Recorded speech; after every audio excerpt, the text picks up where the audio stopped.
When Denzel Washington walked into the room during Trump's speech, the shift in energy was instant. Trump paused, narrowed his eyes, and barked to security, "Get him out!" But before they could even reach him, Denzel had already spoken. Just 20 seconds, and the room was no longer the same. It was supposed to be just another rally at the K. Bailey Hutchison Convention Center in Dallas. Trump was the headliner as usual, and everything had been set for a typical spectacle. The ballroom packed out early, standing room only. The expectation? That Trump would own the night. Backstage, security had quietly doubled. The lights dimmed, Trump was introduced, and he made his slow, familiar entrance, wearing that trademark grin. The crowd roared, though not all clapped. Then, from the edge of the press section, a figure emerged. Dark blazer, poised, measured steps. The air shifted. It took a few seconds for the audience to register who he was. Denzel Washington, the Oscar winner. The activist. The man whose voice could fill a room without raising it. No one expected to see him there, let alone walking in solo during a live Trump address. Trump clocked him instantly. His voice faltered mid-sentence. "Wait, what's going on?" he asked into the mic, trying to keep his cool. "Did someone seriously let him in?" The crowd buzzed, phones shot up, security turned. But Denzel, he didn't flinch. He walked calmly down the side aisle, not rushing, not grandstanding, just moving with purpose. One man shouted, "You don't belong here." Trump turned to the crew off stage. "Handle that," he snapped. Two security agents moved. Denzel held up a hand, not in defiance, but in clarity. "Just give me 60 seconds, he said, voice calm but firm. "Then I'll leave." The room stilled. Even the air seemed to pause. Trump hesitated. Something about Denzel's tone, so grounded, so deliberate, made people stop. The guards kept walking. The crowd was caught between curiosity and confusion. "I was invited," Denzel said, his voice carrying without force, "by Representative Noah Hargrove. He couldn't make it, so I came in his place." Then turning slightly toward Trump, he added, "You say this country needs dialogue, so let me offer mine." The guards slowed. Even they weren't sure what to do. Trump looked at the crowd, then back at Denzel. "This ain't your show," Trump said into the mic, trying to laugh it off. "You want a minute? Start a podcast." Some in the crowd chuckled, but Denzel stayed steady. "I'm not here to perform," he said. "I'm here because this country isn't just for those who clap the loudest. It belongs to all of us, even when we disagree." That landed. Trump stepped back from the podium, visibly annoyed. "Nope, not doing this," he muttered off mic. "Just get him out." One of the guards stepped forward again. Then a voice rang out from the front row, an older woman standing now. "Let him speak." Another voice followed. "Yeah, let him talk." It wasn't a wave, but it was enough. The room shifted. Phones were everywhere. The moment had left the script. Trump grimaced, then threw a hand toward the mic in frustration. "Fine, Shibai," he said. 60 seconds. Say something brilliant." He moved aside. The guards stopped. Denzel didn't rush. He walked slowly to the front, but didn't step on the stage. He stopped just below it, turned toward the crowd, hands clasped, eyes steady. "I'm not here to argue policy," he began. "Not today, because this stopped being about policy a long time ago. This is about people, and the way we stop listening the second we hear a name we don't like." He scanned the room. His voice remained calm, but it wrapped around the walls. "I grew up not far from here, South Dallas. Used to ride the DART past this building every day on my way to school. Never thought I'd be standing inside asking just to be heard." Some leaned forward now. The phones lowered slightly. "I'm not here for applause," Marty continued. "I don't need agreement. I just want to remind us, we are not enemies. We're Americans. And if the sound of a different voice is enough to threaten the room, then we've already lost a whole lot more than a debate." Silence followed, not awkward, just still, heavy with something real. Even Trump didn't interrupt. Denzel gave a quiet nod, stepped back once and said, "That's all." But the room didn't quite move. The silence remained. Not tense, just present. Trump stood at the side, arms folded, watching. And Denzel stayed where he was, just below the stage. Still, grounded, unshaken. Then slowly, a single clap echoed from the back right corner. Hesitant, one person, then another. Not thunderous, but enough to crack the silence. Trump stepped forward again, cutting through the tension. "All right," he said, trying to reclaim the moment. He said his piece. That's America, folks, even when you don't want to hear it. His voice carried a mix of sarcasm and unease, but even he could feel the air had shifted. Then someone else stood up. Mid-row, red golf shirt. "Mr. Washington," he called out clearly, "I don't agree with you on much, but you said that better than most people ever could. Respect." Denzel didn't smile, just gave a quiet nod. Trump blinked. That wasn't the response he expected. He half laughed, turning toward the man. "Well now," he said, "aren't you full of surprises today?" The joke landed flat. The moment was slipping from his hands. Reporters scrambled to upload video. Security eased back into place. Denzel took a step toward the wall, giving space. No one escorted him. No one dared. He found an empty chair near the exit and sat, calm, silent, steady, still present, but the attention hadn't moved on. Trump adjusted the mic, trying to recenter himself. "Well," he said, forcing a smile, "I think we have all had our civics lesson for the day. Now, can we get back to actually fixing the country?" Some laughter, some applause, but the rhythm wasn't the same. And right as Trump began shifting into his talking points, someone called out from the crowd, "Why don't you respond to what he said?" Gasps. Phones shot back into the air. Trump froze. "I don't need to respond," he finally said, voice clipped. "He's got his opinion. I've got mine, and I was the one invited." Then Denzel stood again, slowly. No theatrics, no tension, just presence. He walked calmly toward the side aisle, but instead of heading for the door, he turned back to face the crowd. "I didn't come here for attention," he said, voice low but carried. "But maybe, just maybe, some of y'all came here needing to hear something different. Not better, not perfect, just different." And with that, he left, quietly. But the moment didn't stay in that ballroom. By the time Denzel reached the end of the hallway, his phone had buzzed 9 times. Back inside, the panel tried to recover. Trump leaned into his notes, hard. But it was like trying to drive on a slick road with the wrong tires. Nothing stuck.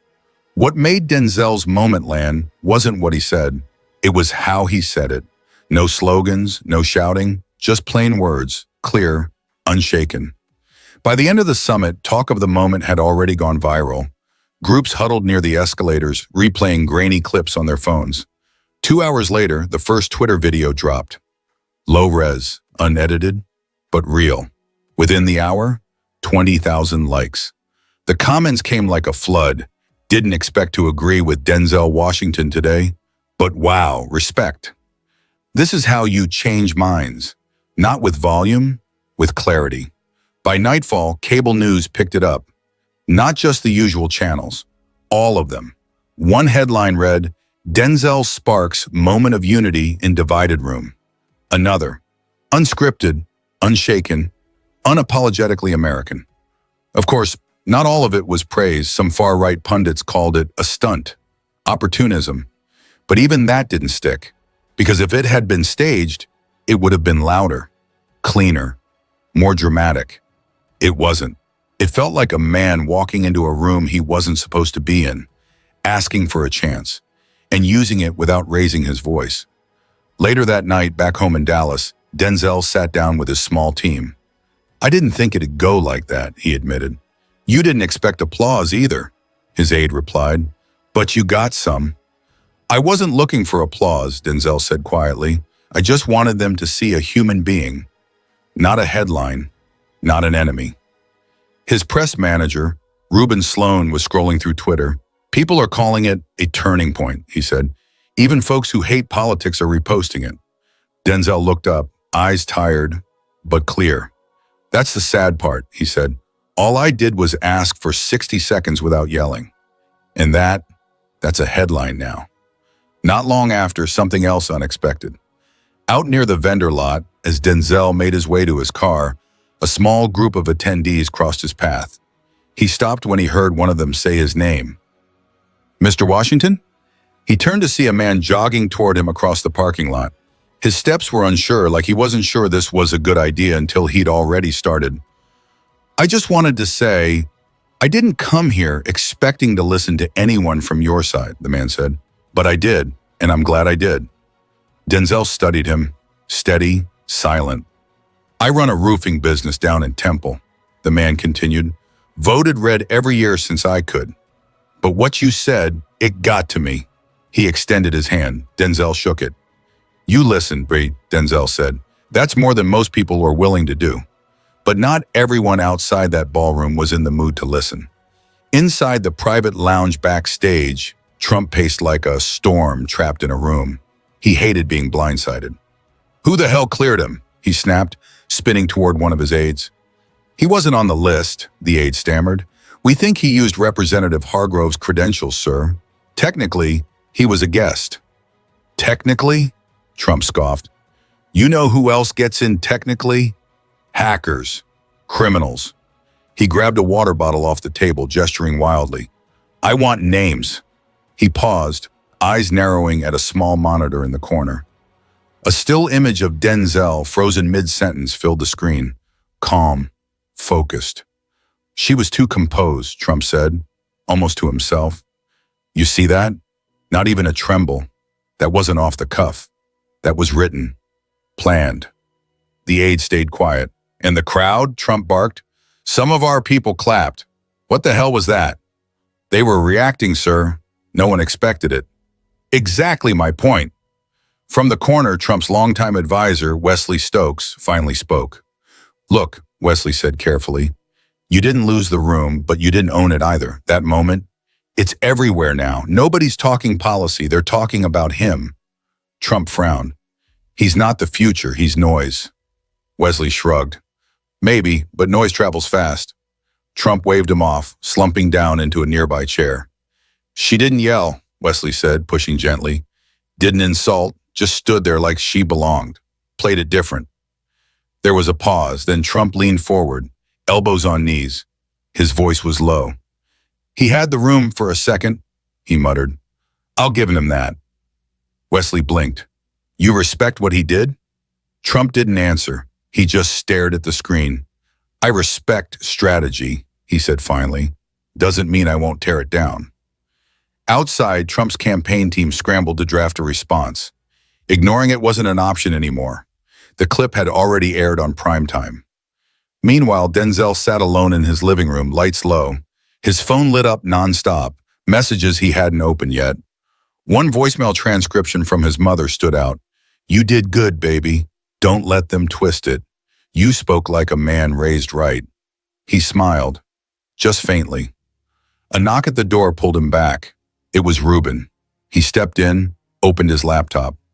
We need to talk about the invites, Ruben said. Town Hall in Pennsylvania wants you next week. PBS is asking for a one-on-one. And, believe it or not, someone from Fox wants a segment. Denzel didn't answer immediately. I didn't do it for this, he said at last. I just couldn't sit through another one-sided monologue about what real Americans want. Like I'm not one of them.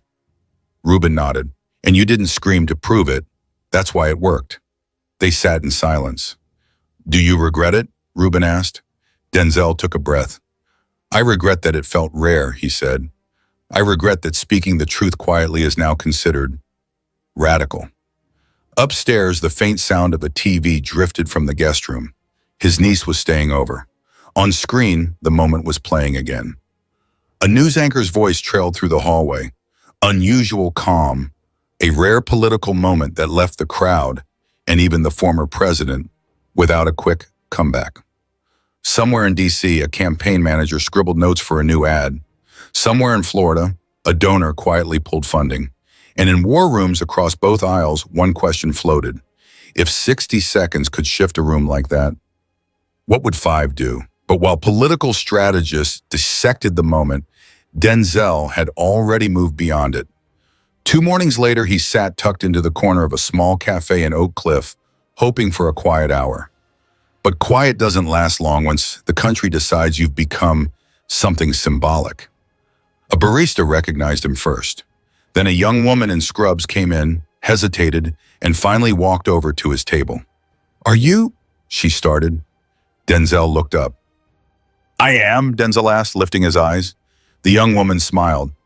"I watched your clip 3 times yesterday," she said. "My dad's a trucker, voted for Trump every time. But when he heard what you said, he got real quiet." She placed a small, folded note on the table. "He doesn't do social media," she said. "So he asked me to write something down for you." Then she walked off. Denzel opened the paper. Just a few words. "I don't agree with you, but I listened. That's more than I can say for most."